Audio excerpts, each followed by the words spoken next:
I grew up in a rough neighborhood with an absentee father. My neighborhood is so rough that by the time I was 12 years old, I'd lost my first friend to gang violence about 6 blocks from my house. My neighborhood is so rough that out of my group of friends growing up, I was 1/3 of which that got an equivalent to a high school diploma. And I was only one of 2 that earned a high school diploma and walked on time. Now, one would think this is happily ever after, but it's not. See, the day after high school graduation, my mom caught me doing some things I shouldn't have been doing, and it resulted in me being homeless that summer. Due to the choices that I was making as a preteen and teen, I had shattered the relationship I had with my mom. So much so that I had essentially forced her hand to kick me out all throughout high school.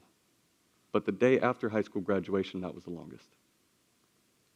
I graduated in 2010. And between 2010 and 2011, I knew 7 people who had died. 4 were gang-related homicides, 2 was a murder-suicide. The last one jumped into a lake, hit his head on a rock, and bled out. I was only 18 years old at the time. None of these people were above the age of 21. So when my friend pulled out a gun and said, "I'm tired of being hungry and I'm tired of being homeless," I made a choice. Because, why invest in a future? Why invest in a 4-year degree if you're not going to see it come to fruition? Why suffer now when no one is promised tomorrow? The choices that followed caused a 19-year-old version of myself to be sitting in a jail cell, facing multiple violent felonies and so much time in prison that I could have still been in prison today. That was back in 2011. When everything was said and done, I was convicted of a felony. I was convicted of 1 count of second-degree armed robbery, and I received a strike. Upon release, I wanted to get back on my feet and rejoin society in a positive way.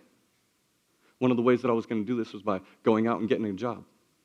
So I went out and I applied. But then there that was, that little box. Have you been convicted of a felony?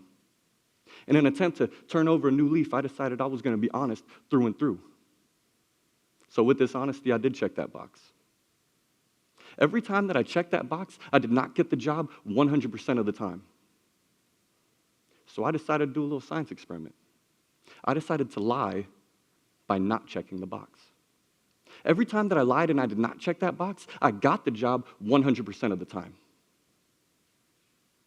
All this is doing is showing someone with a record that bad behavior will be rewarded, but honesty and ownership of one's past will be continually punished. This same box doesn't just appear for job applications. It's also for housing and for FAFSA. College is extremely expensive, and most people have to take out loans in order to go.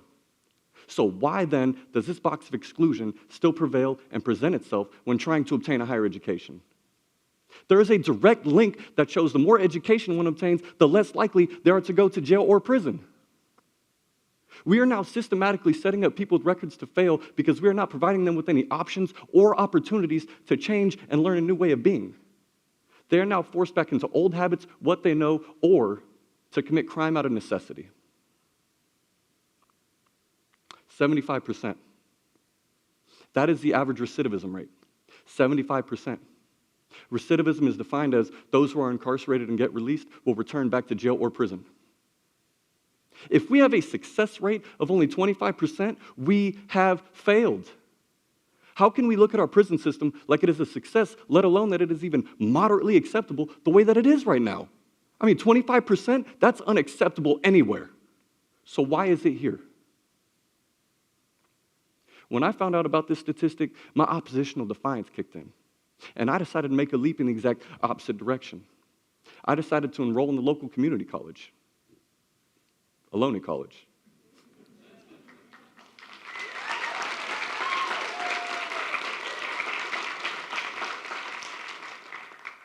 See, whenever I do anything, I do it to the best of my abilities, which has been both horrible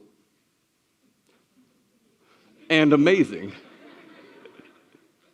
So when I was at Ohlone, I pulled down a 4.0 GPA my first semester, and I was like, whoa, who would have thought when you actually apply yourself in college, you'd be capable of amazing things? But I didn't stop there. See, I wasn't going to waste one iota of an opportunity for me available, so I did everything possible.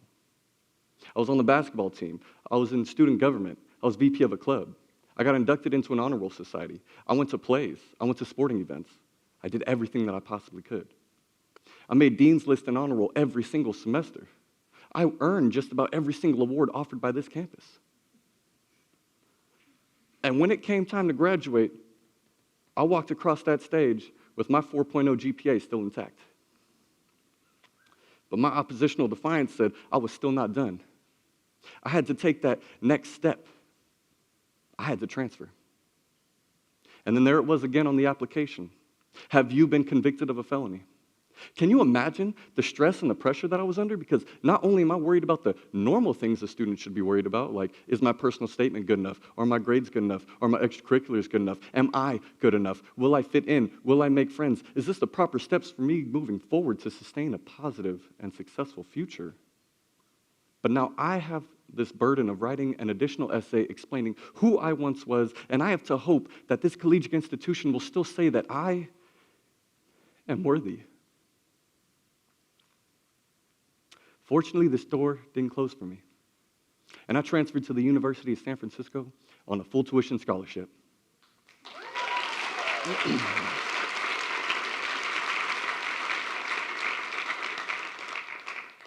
I majored in communication studies and I had two minors. One was legal studies, the other was sociology.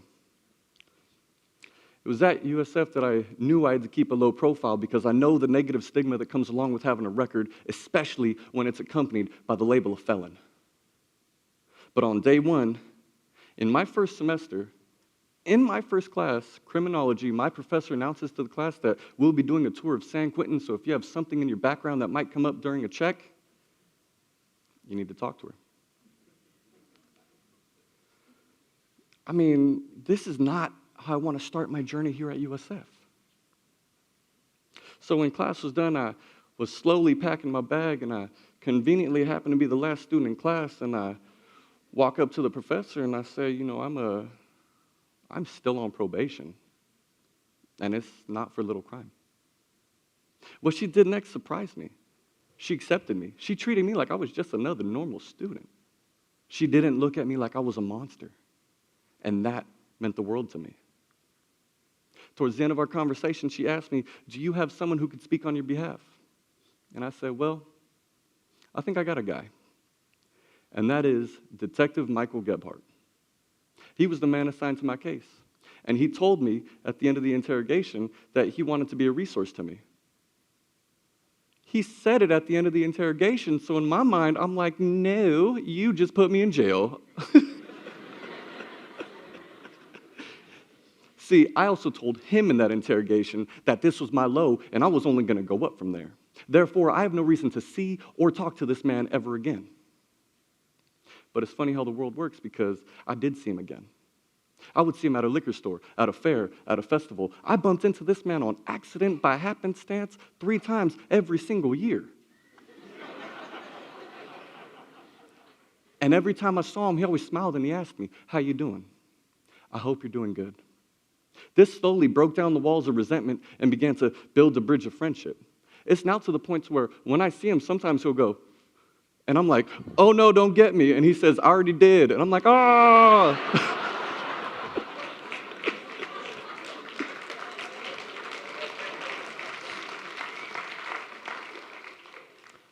Everybody around us is freaking out. They're like, what did we just see? But that's just us. You know, that's where we are. See, what I realized later was that he was just doing his job. He did it ethically and he did it by the book. It was me. I was the one who was messing up, and I own that now. So here I am at USF, and I wanted to see if he would truly be that resource to me as he claimed he would be. So I got a hold of him and I explained to him the situation. Essentially, he wrote me a permission slip saying, yes, Antonio can go to San Quentin and leave the same day. And I did. I got my security clearance and I went at the end of the semester. It was at USF that I truly started to dive deep on researching how communication patterns are impacted by incarceration. My research started to get real recognition on campus, and I started to win awards. So much so that my campus even flew me out to a conference so that I could present some of my primary research to other professors, graduate students, and other undergraduate students. You know, being a communication studies major, you focus way too much on word choice and patterns, but sometimes you stumble onto something real slick. For example, what I thought was the best thing that came out of being a felon was that I lost the privilege of serving on a jury because, bam, there's that box again. See, now, right? See, before the felony, I would just get a jury summons and throw it in the trash, which is super illegal. Don't do that. Wasn't the only illegal thing I was doing back then, so I feel like it's okay. So although I thought it was cool and I thought this was the best thing to be punished by was by losing my privilege of serving on a jury, let's look at the words a little bit. It's called a jury of your peers, and now that I have lost that privilege, society is telling me that I'm no longer its peer, therefore I am no longer your friend.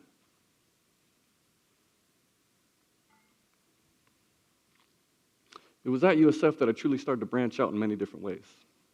I started doing speaking events. I started volunteering at a halfway house. I became president of a club. I got inducted into 3 different honor roll societies. I continued to make Dean's List and honor roll every single semester. I earned every single award offered by my department. And when it came time to graduate in December of 2018, I did so as valedictorian.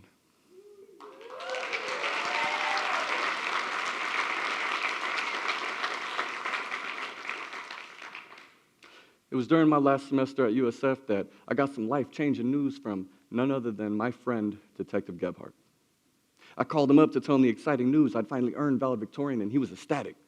Matter of fact, I think he was happier about it than I was. And he was like, I gotta go. I want to be at your graduation. And I was like, I only got 4 tickets. Like, I come from a Latino family, so you know that's not enough. You know it's not enough. So, fortunately, however, I was able to obtain some extra tickets, and I was able to hand deliver him one.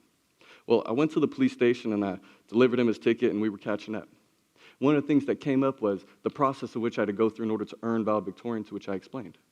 I said that the last step was that I had to do a panel interview, and he was like, oh, man, were you nervous? And I stopped him. I said, hey, after being interviewed by you for over 4 hours straight, I've killed every interview since.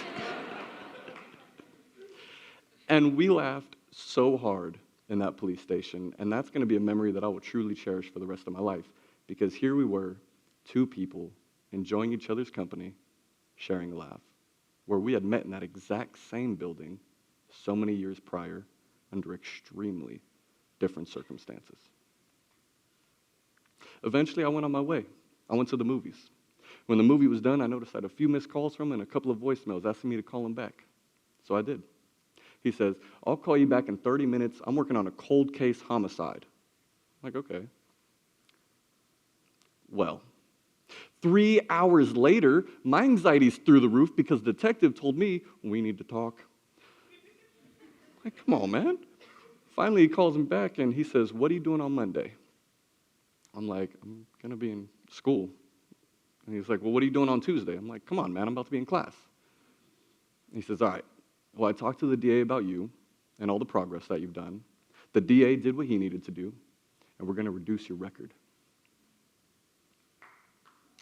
Yeah.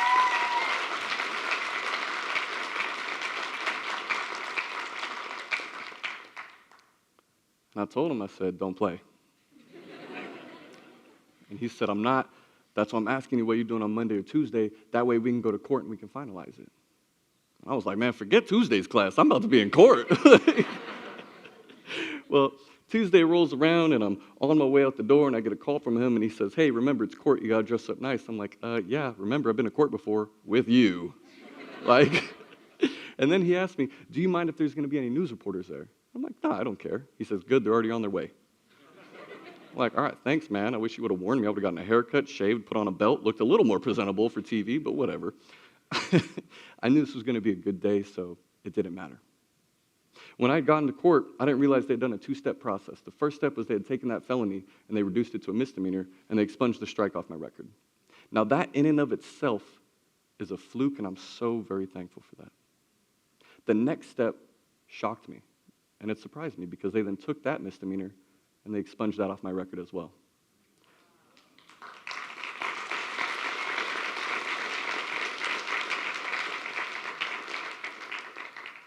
So as of November 27th of 2018, I no longer have a criminal record.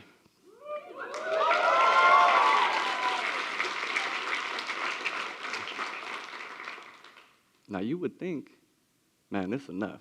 You know, I have exceeded all expectations from everyone. You know, let's call it a day. But no. See, my oppositional defiance said I was still not done. I had seen firsthand how the legal system had some flaws, and I accidentally became an advocate for formerly incarcerated people. I know that the best way to create change that I'm advocating for is by going into law, so I did just that. I applied to 21 different law schools around the nation, some of which are the best law schools in the nation. And then there it was again, that little box, only this time that box said, have you been convicted of any crimes? To which I had to write an addendum. But one thing that came along with my addendum was a letter of recommendation from my friend, Detective Gebhardt. Now I know that stood out amongst the thousands of applicants that these schools got this year.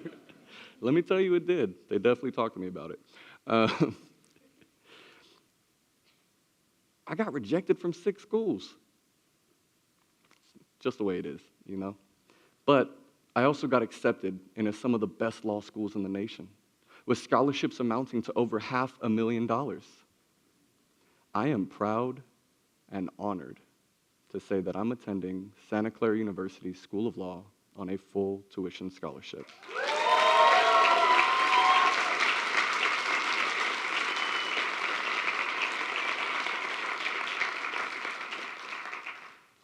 I am currently one of the first executive board members and the first student president of the National Justice Impacted Bar Association. I'm also currently one of the first executive board members of the California System Impacted Bar Association. These bar associations are the first of their kind. And it's not just for the formerly incarcerated, it's for anyone, for that matter, who has felt the ripples of the prison industrial complex. I'm so excited and thankful to be on the ground floor with these bar associations, and I can't wait to see where they go. You see, I didn't get this far only to get this far. It hasn't been an overnight transformation, or even an easy one at that. But I slowly turned my felonies into 4.0's. Thank you.